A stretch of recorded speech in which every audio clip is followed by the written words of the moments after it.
Bien, esta hora Dios les bendiga, amados hermanos, participantes del curso de Ética Ministerial y Relaciones Humanas. Vamos a proseguir con nuestro estudio ya que nos quedan los últimos dos capítulos de nuestra clase. Así es que hoy vamos a ver capítulo 8, los salmos y la poesía del Antiguo Testamento. Quiero comunicarles que ya fue publicada la tarea especial número 3, hacer una investigación acerca de la ética calvinista o la ética de Juan Calvino, un teólogo reformador que ayudó mucho en la reforma y en el establecimiento de un sistema de doctrina después de Martín Lutero, ¿verdad? Entonces esa tarea va a vencer el 8 de abril. 8 de abril vence la tarea y ahí prácticamente se acaba el trimestre para esta clase, ¿verdad? Recuerde que esta clase es de 10 visitas, así es que para el 1 de abril usted ya tiene que haber presentado su proyecto, ya para el 1 de abril. Hoy estamos en 24 de marzo y para el 1 de abril ya tienen que entrar los proyectos, ¿verdad? No se demore con los proyectos. Así que por favor, hermano, vaya enviando sus informes para que así después podamos tener lo que son los proyectos o los videos. Amén. Bueno, vamos a empezar. Dice la introducción, el libro de los Salmos contiene poesías que se utilizaban como himnos en la adoración de Dios. En algunos salmos se le denomina a Dios Elohim, ¿verdad? Que ya sabemos que Elohim es un nombre plural para Dios. Así es que es el nombre hebreo más cercano o más propio de la cultura o del lenguaje hebreo para referirse al Señor. Y ahí encontramos, por ejemplo, en la naturaleza de Dios. Dios es el creador, Dios cuida de su creación. Vamos a ver qué es lo que nos tiene este capítulo. Los salmos relacionados con los seres humanos, el hombre bueno y el hombre malo. El Salmo 1 hace hincapié en la necesidad de vivir una vida buena, donde dice que el varón, bienaventurado el varón que no anduvo en consejo de malos, ni en silla de escarnecedores se ha sentado, sino que en la ley de Jehová medita día y noche, ¿verdad? Entonces, lo que estamos viendo acá es que la conducta del pueblo de Dios, desde el marco de los salmos, es una conducta correcta, ¿verdad? Una conducta intachable. Y habla acerca de lo que es una diferencia entre el hombre malo y el hombre bueno. El hombre piadoso, según el Salmo 15, el salmista da la respuesta a la pregunta sobre quién habitará en el tabernáculo y quién residirá en el santo monte, con normas morales muy altas. Por ejemplo, este video usted lo tiene que ver con su Biblia a la par para tomarse su tiempo y así pues ir viendo cada cita bíblica, ¿verdad? La piedad es algo relacionado con la conducta moral, el ser piadoso, no piedad de misericordia, sino piadoso, alguien que teme a Dios, alguien que es temeroso, alguien que se cuida, alguien que evita exponerse para no fallarle a Dios, ¿verdad? Entonces da la respuesta el Salmo 15, ¿quién habitará el tabernáculo de Dios o quién entrará a tu monte santo? El limpio de manos y puro de corazón, ¿verdad? Hay que entender una cosa de que el corazón debemos guardarlo, debemos cuidarlo de algún tipo de contaminación, llámese resentimiento, llámese falta de perdón, llámese enojo, ira, principios malos y muchas cosas, ¿verdad? El digno de subir al monte de Jehová, los Salmos 24, versículos 3 al 5, vuelve a presentar sus enseñanzas con relación a la ética en la forma de pregunta. Vamos a ver qué nos indica el Salmo capítulo 24. Salmos capítulo. Siempre es importante tener capítulo 24, versículo 3. ¿Quién subirá al monte de Jehová? ¿Y quién estará en su lugar santo? El versículo 4 da la respuesta: el limpio de manos y puro de corazón, el que no ha elevado su alma a cosas vanas, ni ha jurado con engaño. Él recibirá bendición de Jehová y justicia del Dios de salvación. Limpio de manos, que no robó, que no ha hecho maldades con sus manos, sino que sus manos han sido utilizadas para hacer lo correcto, para hacer lo justo, para actuar en rectitud y no digamos pureza de corazón, ¿verdad? Pureza de corazón. Los científicos están admirados porque cuando un corazón humano le sacan toda la sangre y lo lavan completamente, queda blanco, blanco, blanco, ¿verdad? Entonces así debe de ser la pureza interna del corazón del creyente, que está blindada contra la arrogancia, contra la altivez, contra el orgullo, contra todo aquello que pueda ser una amenaza a su moralidad, a su conducta, ¿verdad? A sus pensamientos. Es importante que nuestro corazón esté libre y limpio de cualquier cosa. El hombre necesita arrepentirse, eso lo vamos a encontrar en el Salmo capítulo 6, Salmo capítulo 25, 32, 51. El Salmo 32 es suplemento del Salmo 51, en que refleja el gozo del perdón de Dios después de la confesión.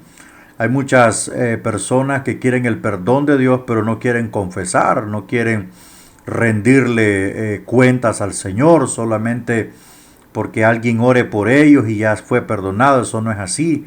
Dice la palabra de Dios que el que confiesa sus pecados alcanza misericordia, y el camino correcto para tener una relación con Dios es a través del arrepentimiento.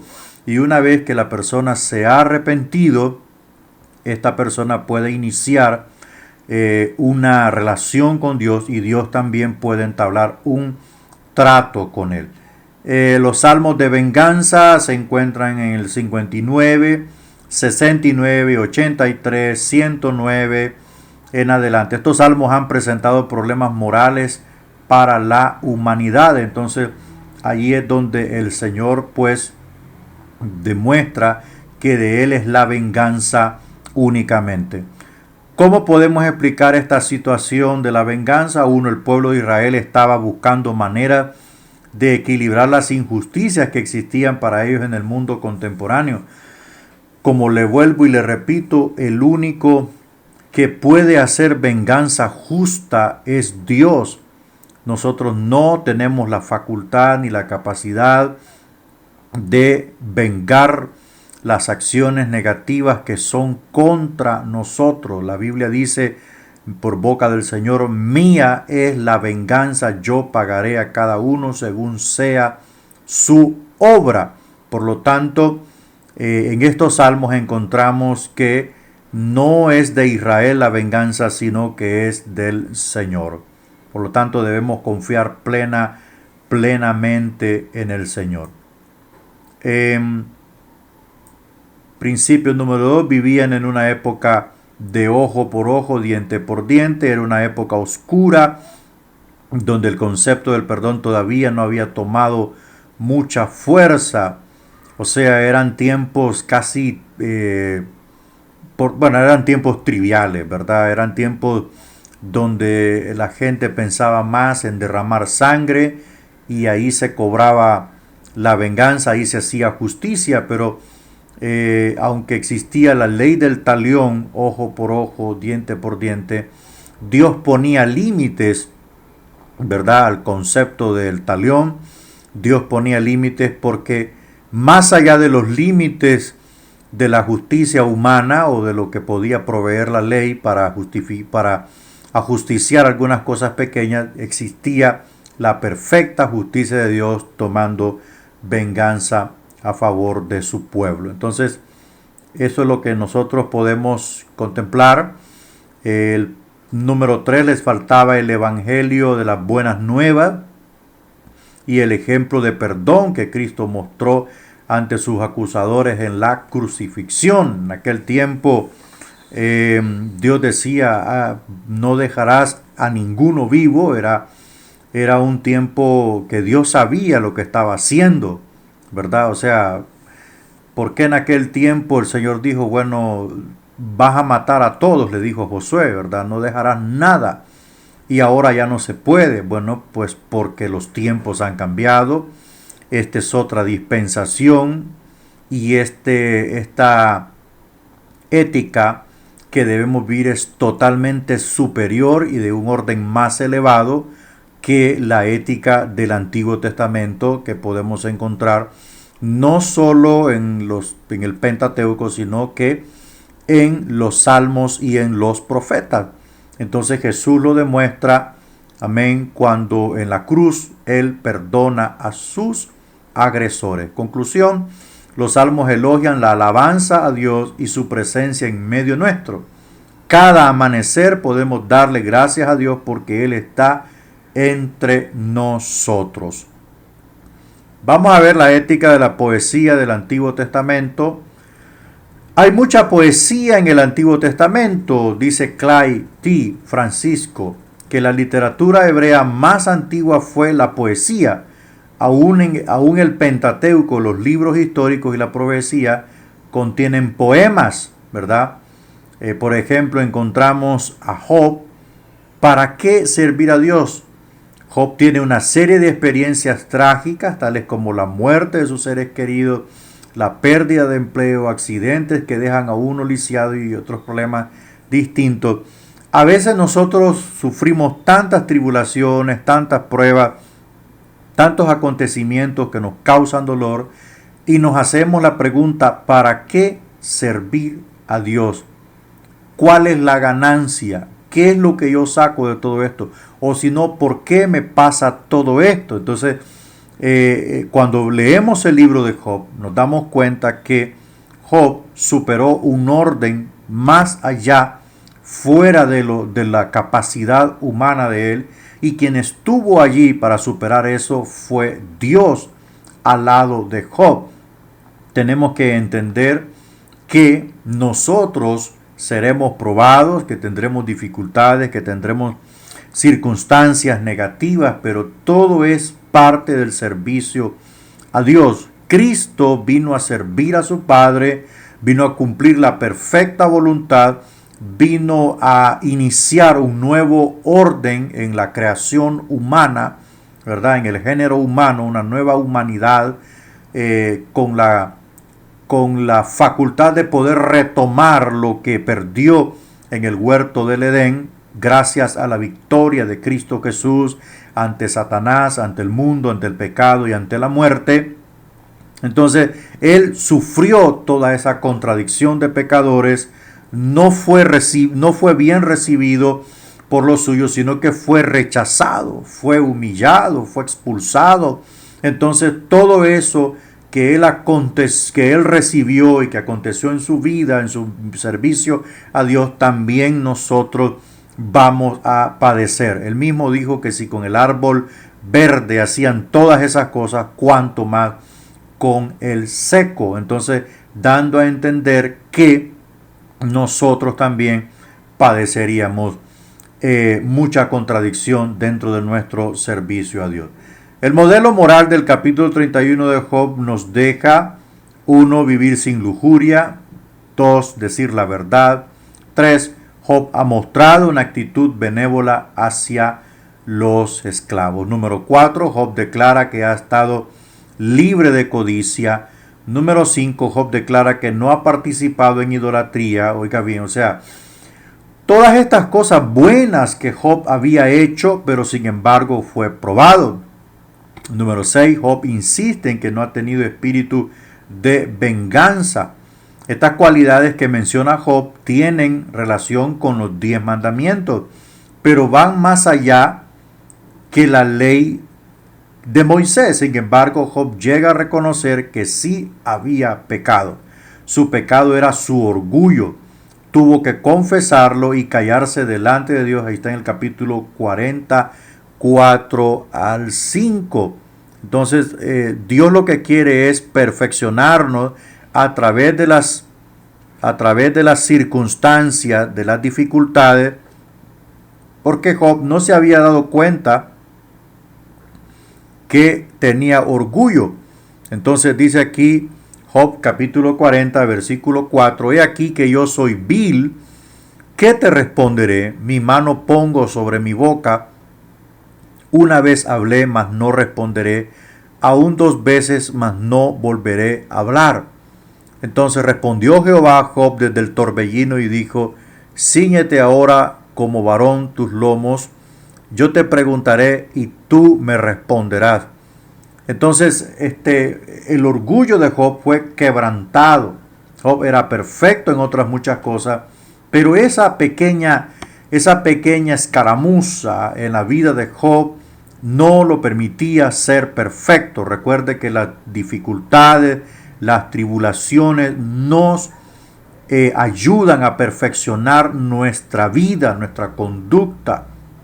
Amén, nuestra conducta. Entonces, por lo tanto, amados participantes, por lo tanto, tienen que venir estas dificultades, ¿verdad? Vamos avanzando, los salmos, el carácter del ser humano, la naturaleza, encontramos la naturaleza de Dios en los salmos 19.1, 65, salmos relacionados con los seres humanos, el hombre bueno y el hombre malo, el Salmo 1, el hombre piadoso, el Salmo 15, y el digno de subir al monte de Jehová, el Salmo 24, el hombre necesita arrepentirse, el Salmo 6 en adelante, y los salmos de venganza. Vamos a entrar ahora al capítulo 9, la ética del apóstol Pablo, haciendo una síntesis general de la ética del Antiguo Testamento, donde a través de normas, estatutos, ordenanzas, mandamientos, mucha legislación, mucha ley en todo tipo de acciones, llámese ofrenda, llámese culto, llámese sacrificio, llámese conducta moral, conducta social, conducta civil. La ética del Antiguo Testamento fue la plataforma para que fuese revelada una ética superior, la ética que normalizaba, del Antiguo Testamento, que normalizaba la vida del pueblo de Israel. Usted recuerde que atacaba la causa, por ejemplo, decía no matarás, decía no tendrás dioses ajenos delante de mí, y así sucesivamente, ¿verdad? No dirás falso testimonio contra tu prójimo, no codiciarás la mujer de tu prójimo ni nada de lo que él tenga, no cometerás adulterio, no tendrás dioses ajenos delante de mí, honrarás a tu padre y a tu madre. Entonces, ese decálogo y todo ese tipo de compacto de la ley que ataca la causa, ¿verdad? Acá ataca el efecto, no la causa, el efecto. Mientras que, o sea, atacar el efecto es el resultado, ¿verdad? Por ejemplo, condenaba el homicidio y con una serie de acciones, el homicida, pues en algunas cosas era eliminado, el adúltero era eliminado y todo eso. Pero en la ética de Jesucristo dijimos que el Señor revela una ética, una conducta de vida superior a la del Antiguo Testamento, Porque esta norma o esta conducta debe de venir desde lo profundo del corazón humano. O sea, mientras la ética del Antiguo Testamento o la ley señaló el efecto, Cristo señala la causa, ¿verdad? Lo que produce el efecto. O sea, Él se va a la raíz del pecado donde está concentrada la iniquidad del hombre. Y en su momento dijo que habéis oído que fue dicho a los antiguos, no adulterarás.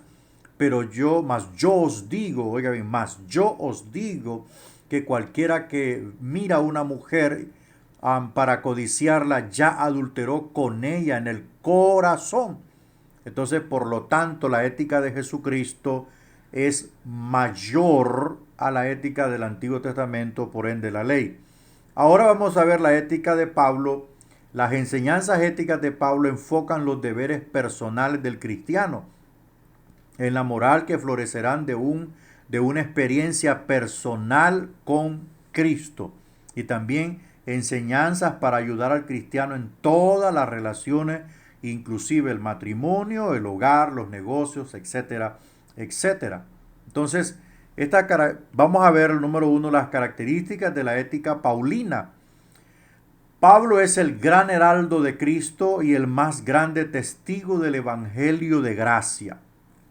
Sus actividades apostólicas cubren más de la mitad del libro de Hechos de los apóstoles, y su producción literaria inspirada ocupa la mitad de los libros del Nuevo Testamento.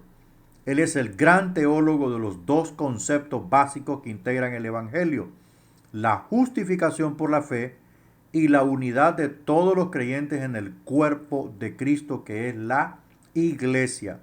De estas dos grandes verdades deduce Pablo todo el cuerpo de enseñanzas éticas que constituyen los principios normativos del cristiano, como veremos en las dos restantes partes de este volumen.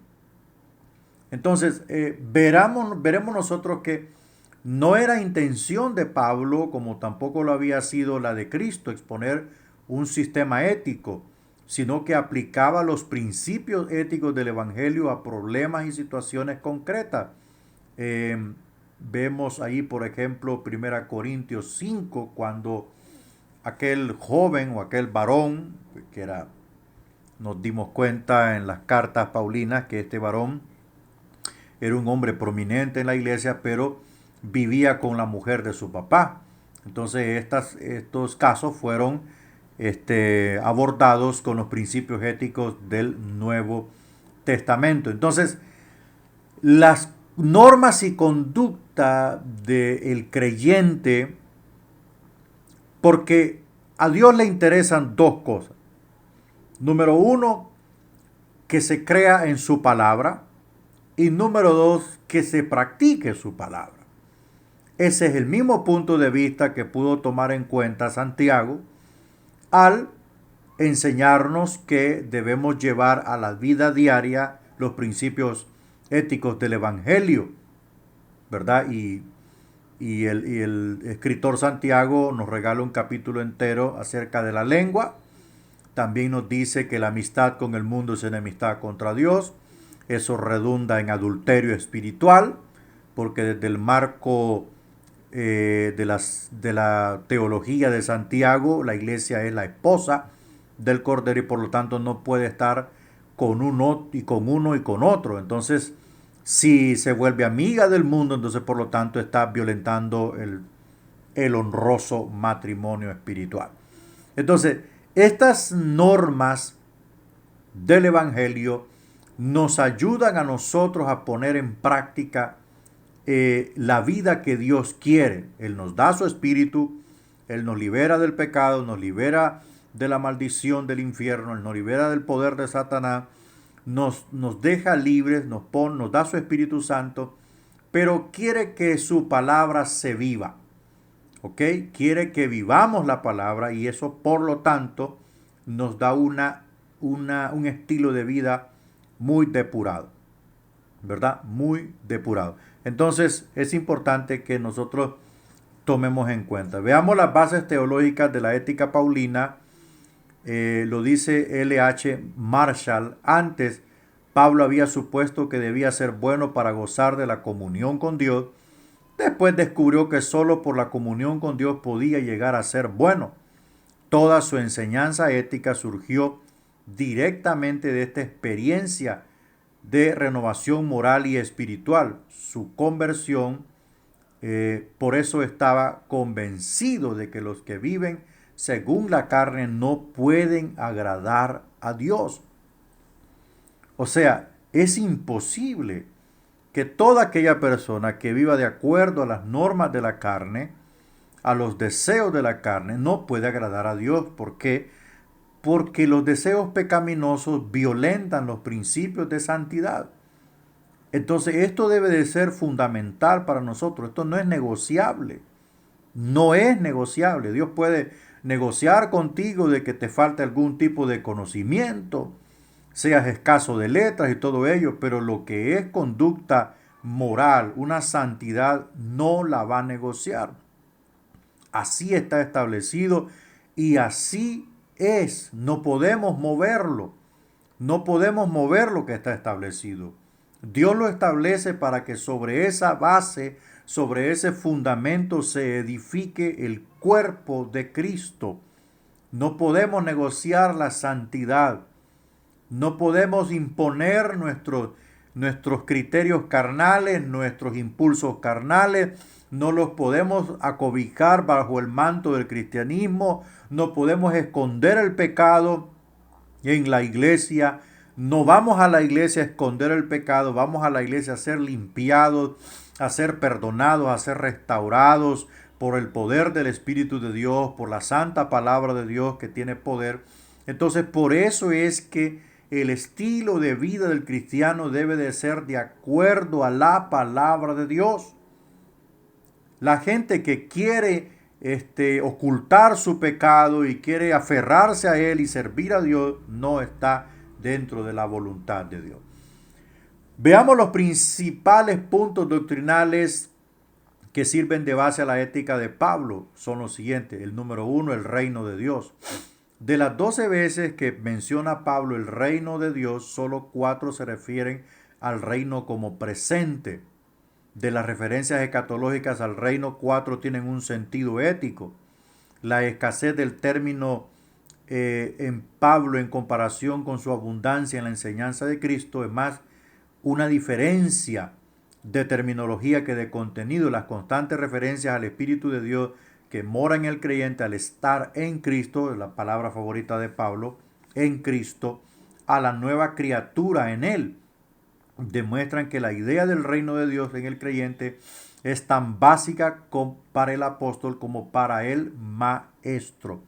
Entonces aquí se conjugan dos cosas, ¿verdad? Por ejemplo, todo reino tiene sus normas de vida, ¿verdad? Todo país tiene sus normas de vida, su idiosincrasia, su conducta, su forma de ser, su forma de hablar, su forma de vestir, ¿verdad? Así pues los de Persia se distinguían de los indios se distinguían de los romanos, los otomanos se distinguían de los visigodos, los espartanos se distinguían de los griegos, etcétera, etcétera. Entonces, todo eso nos hace entender que el reino de Dios, amén, que está presente donde se predica el evangelio, está imponiendo un nuevo estilo de vida.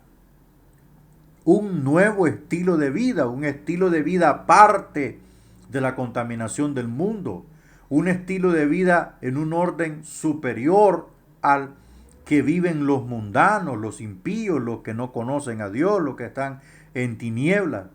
Entonces aquí es donde se conjuga esto. Si usted es ciudadano del reino de Dios, usted debe de vivir de acuerdo a las normas del reino. No puede vivir entre dos reinos. No puede vivir entre el reino del diablo y las tinieblas y el reino de Dios. No puede vivir entre uno y el otro. Hay que definirse, y esto hay que enseñárselo a los creyentes, a la iglesia. Desde el momento que vivimos para Dios, nos entregamos a Cristo, somos parte del reino de Dios y por lo tanto Nuestra ética de vida debe de ser de acuerdo a la del reino. Veamos el Evangelio de la Salvación. El Evangelio es presentado por Pablo como la solución al problema ético humano. La justicia de Dios ha sido revelada no solo para que la mente humana la conozca, sino también como algo asequible al hombre mediante la fe en Cristo, según reza Romanos 3:21. El hombre ya no debe buscar la justicia por sus propios esfuerzos, condenado siempre a fracasar, sino que puede recibirla en Cristo como un puro regalo de la gracia de Dios. El Evangelio es portador, número uno, de la buena noticia de Dios, que hay un perdón gratuito, hay una salvación gratuita, y número dos, que provee las herramientas, provee las normas para un estilo de vida diferente, un estilo de vida que agrade a Dios. En el Evangelio encontramos el nuevo nacimiento. No se puede ser hijo de Dios si no se nace de nuevo. No podemos ser parte de la iglesia si no somos fruto de un encuentro con el Nazareno y no tenemos el sello del Espíritu Santo en nuestra vida. Entonces, por lo tanto, en corazones regenerados, la ética de Jesucristo, las normas de vida del Evangelio podrán encontrar cabida en nuestros corazones. Pastor, ¿qué pasa con aquellas personas que se resisten a vivir para Dios, pero están todos los días en la iglesia, diezman, ofrendan, etcétera, etcétera? Esas personas caen en el grupo de los religiosos. Esas personas caen en el grupo de los fariseos, donde aquellos hombres intachables ante la sociedad, nadie como ellos, no existía otro grupo como ellos, pero ¿qué pasa? Sus obras eran malas delante de Dios, ¿verdad? Su corazón no era recto delante de Dios. Entonces, por lo tanto, hay que tener muchísimo cuidado en no caer en la religiosidad, porque Dios quiere que vivamos en espíritu y en verdad para Él, y el Evangelio es la salida, es la solución a este problema. Veamos los conceptos básicos que se derivan, los aspectos particulares del campo de la soteriología, que es la ciencia que estudia la salvación y de las doctrinas de la gracia. En el inciso A tenemos la redención, ¿verdad? Comporta el rescate de la esclavitud del pecado. Fuimos liberados, según Romanos 6, 12 al 14. Fuimos liberados de la esclavitud del pecado y ahora somos esclavos de Jesucristo por voluntad propia, por gracia. El inciso B, la reconciliación implica una enemistad anterior. Por supuesto, para que exista una reconciliación, existió una enemistad anterior que nos impedía acercarnos al Creador. Según Colosenses 1:21 y Romanos 5:1, se torna en amistad por la obra de Cristo. Romanos 5:1 manifiesta: justificados pues por la fe, tenemos paz para con Dios.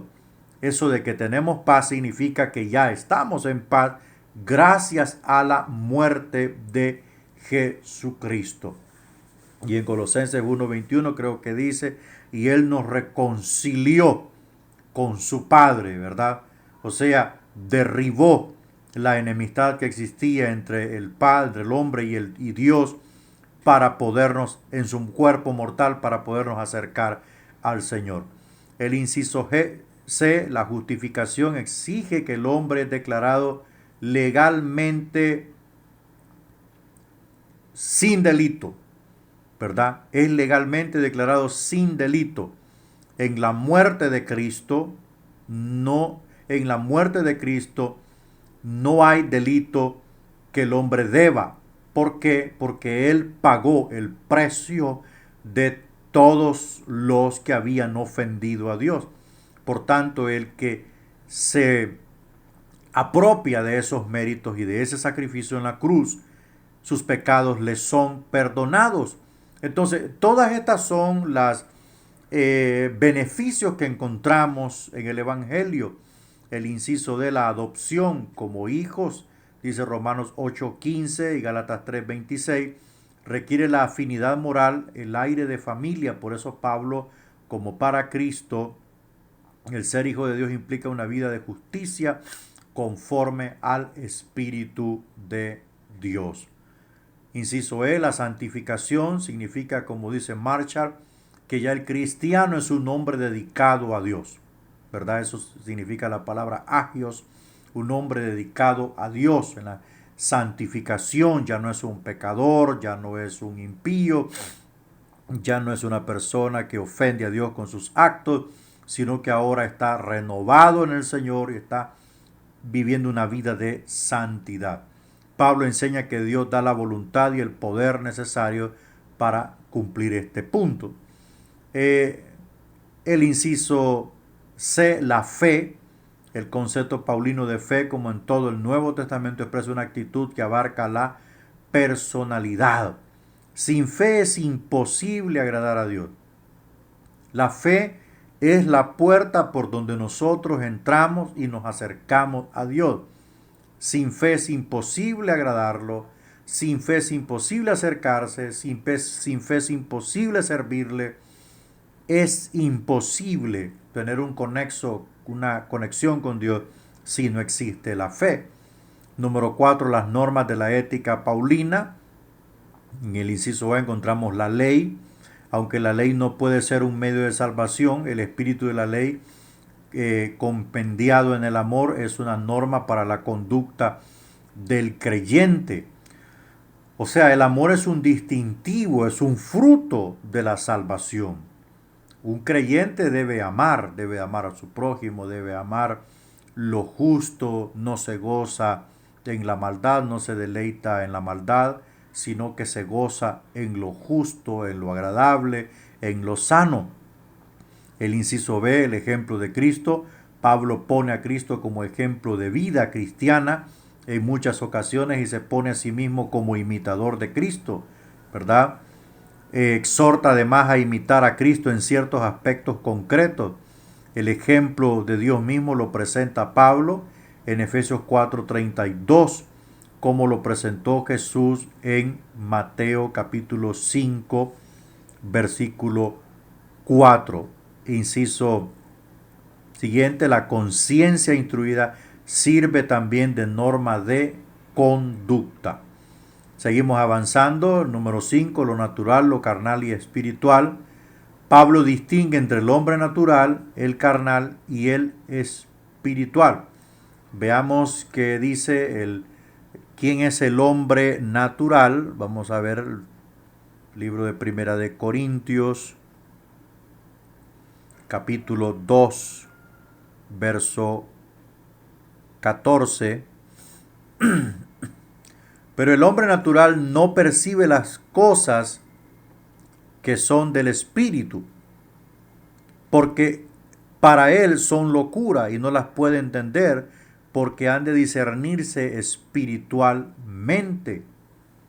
El hombre natural es aquel que no ha tenido ningún encuentro con Dios. No tiene ningún tipo de discernimiento. Usted le está hablando de las maravillas de Dios y él más bien se burla, porque su mente es natural. No ha tenido ninguna conversión, no ha tenido ninguna experiencia con Dios, está lejos del conocimiento de Dios.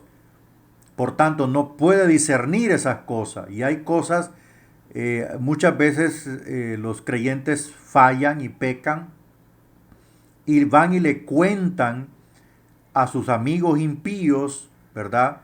A sus amigos inconversos, cosas que son estrictamente propias o privadas de la iglesia.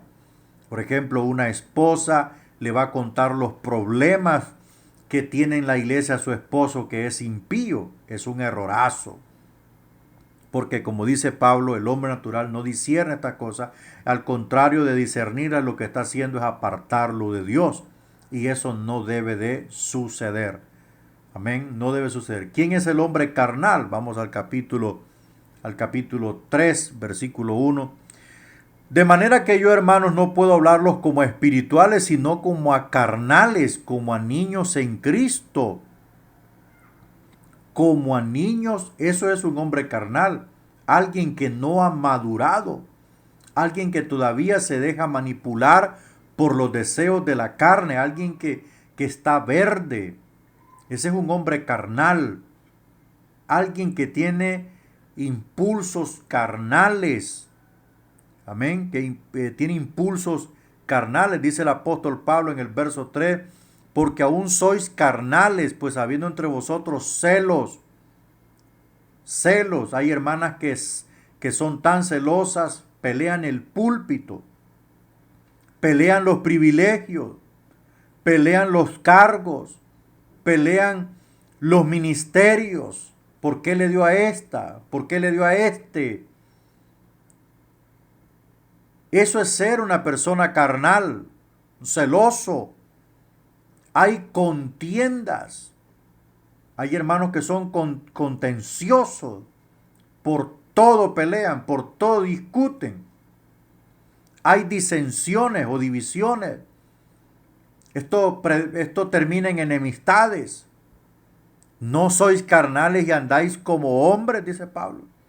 O sea, no son carnales ustedes y andan como impíos, actúan como impíos. En lugar de resplandecer como luminares, dice, más bien estáis en tinieblas. Hay que tener cuidado. O sea, el celo por la obra de Dios es bueno. Porque existe un celo santo, un celo justo, pero aquel celo enfermizo, aquel celo que va más allá, hermanos, que va más allá del orden. Esto es un celo carnal. Esto es ser un cristiano carnal. Y está el espiritual, ¿verdad? Que está en el capítulo 2, versículo 12. Y nosotros no hemos recibido el espíritu del mundo, sino el espíritu que proviene de Dios, para que sepamos lo que Dios nos ha concedido. Lo cual también hablamos no con palabras enseñadas con sabiduría humana, sino con las que enseña el Espíritu, acomodando lo espiritual a lo espiritual. ¿Verdad? Entonces ese es un creyente espiritual que discierne. Amén, que discierne. El 15 dice, en cambio el espiritual juzga todas las cosas, pero él no es juzgado de nadie. Porque ¿quién conoció la mente del Señor? ¿Quién le instruirá? Mas nosotros tenemos la mente de Cristo. Entonces, si tenemos la mente de Cristo, debemos actuar espiritualmente. Debemos actuar espiritualmente aún cuando nos invaden aquellos impulsos carnales como la venganza, la ira, etcétera, etcétera. Tenemos que sujetar. Mire que el principio de la espiritualidad no está en el corazón, sino que está en la mente. La mente de Cristo. Si usted piensa espiritualmente, actuará espiritualmente. Si usted piensa carnalmente, actuará carnalmente. Si usted piensa impíamente, actuará como un impío. Esos son los tres tipos de hombres que menciona Pablo. Bien. Bueno, el hombre carnal, dice aquí, el sárquicos, es un sinónimo, no es sinónimo de inconverso, sino que indica a una persona que aún cuando sea creyente se deja a veces guiar por criterios de la carne, ya lo dijimos, ¿verdad? Bueno, el hombre espiritual, neumáticos, que viene de la palabra neuma, ¿verdad? Neuma, que significa espíritu, neumatología, es la ciencia que estudia el espíritu, es el nacido del espíritu y que se deja guiar por el espíritu, que ha recibido el espíritu de Dios y anda en él, o sea, es gobernado por el espíritu. El concepto del mal, desde la ética de Pablo, el mal tiene su origen fuera de este mundo, en las potencias espirituales malignas. Eso ya lo sabemos, lo aprendimos en apologética, que Satanás es el origen de la maldad, ¿verdad? Ha entrado en este mundo por medio de la caída del hombre. O sea, Satanás es el portador de la maldad, pero no había sido parte del mundo, no había sido parte de la creación hasta que el hombre la abrazó y la hizo parte de él y tomó esa decisión a espaldas de Dios al desobedecerle comiendo del árbol prohibido. Entonces, ha entrado en este mundo por medio de la caída del hombre. En la experiencia individual, la carne es el instrumento del pecado. Recuerde que Adán es el representante de toda la humanidad. Es la cabeza de la humanidad. Y por lo tanto, su decisión sujetó a toda la creación y a su posteridad al pecado. En las epístolas paulinas hay 7 listas de vicios concretos. En ellas encontramos las siguientes clases de pecado. El número 1, pecados sexuales. Pablo los menciona con frecuencia debido a que escribía a los gentiles, entre los cuales eran corrientes. Condena de manera especial pornos, ¿verdad? Que significa fornicación, una palabra griega pornos, de ahí se deriva la palabra pornografía, ¿verdad? Moicheia, que significa adulterio en griego, los acernocoitai y malakoi, o sea, los sodomitas, ¿verdad? O sea, el sodomismo pues tiene que ver mucho con las orgías, la acatarsia, corrupción inmoral, según Efesios 5:3, y aselgeia, lascivia, ¿verdad? Exhibicionismo insolente. Dewar nota que pomo se menciona y en primer lugar en 5 de las 7 listas. Estos pecados son condenados por Pablo por 3 motivos. A, teológico. El creyente está unido con Cristo. El creyente está unido con Cristo, lo cual excluye la posibilidad de toda unión que no sea compatible con esta relación espiritual. Tiene que apartarse de la fornicación el creyente. Porque no puede estar unido a Cristo y está unido a la fornicación. Tiene que apartarse. O se casa o se aparta. Pero no puede estar unido a Cristo. El inciso B, lo moral.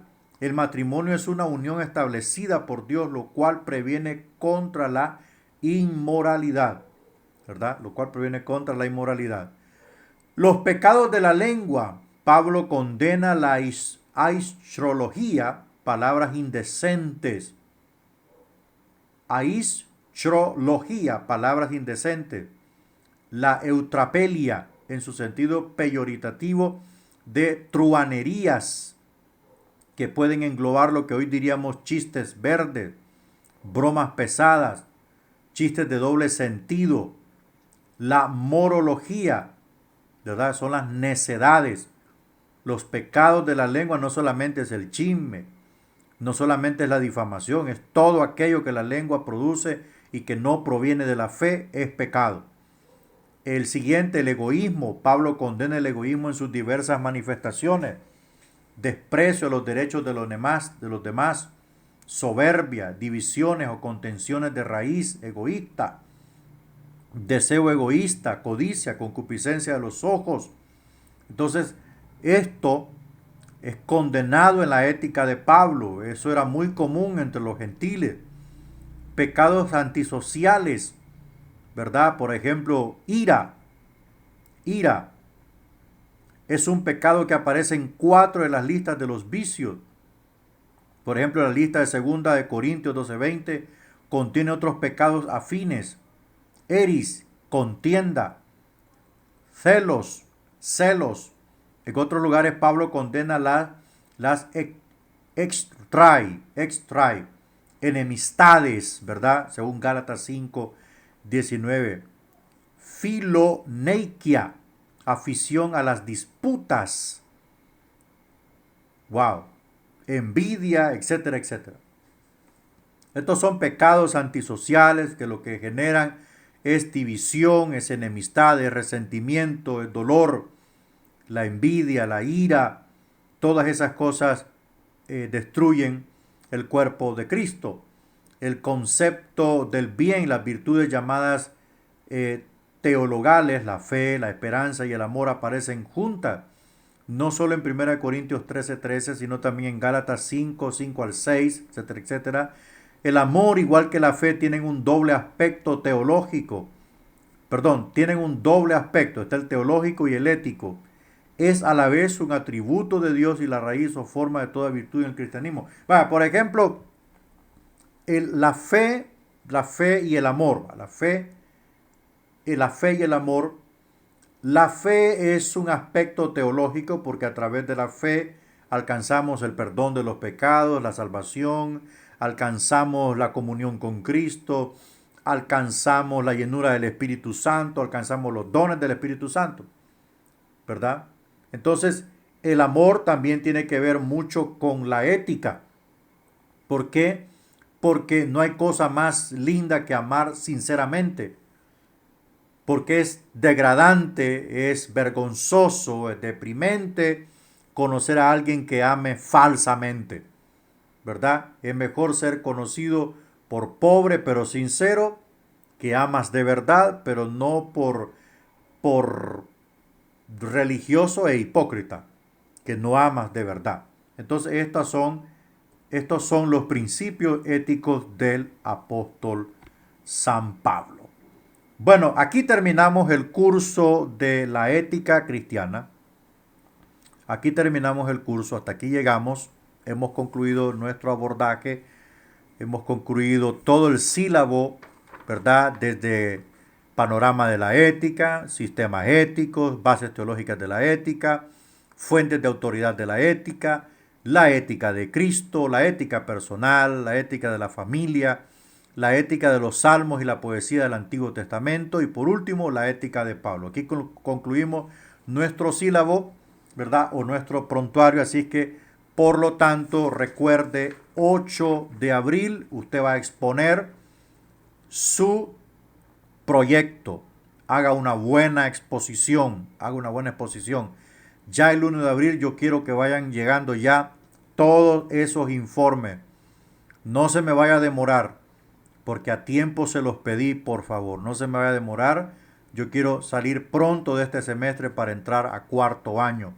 Tengo mucho trabajo y mucho compromiso, así que por lo tanto no se me atrase. Haga todo el esfuerzo posible. Y el 8 de abril tiene que entregar la última tarea especial.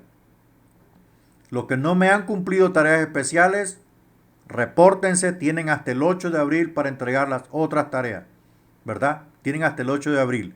Entonces recuerde, cada tarea especial vale 20%. Son 60% de la nota que se va a calificar, un equivalente a 2 exámenes de 30. Así es que la ética calvinista para el 8 de abril. Gloria a Dios. Bueno, aquí concluimos. Le damos gracias al Señor por todo. Así es que, amado hermano, estamos en contacto. Dios lo bendiga. Y cualquier pregunta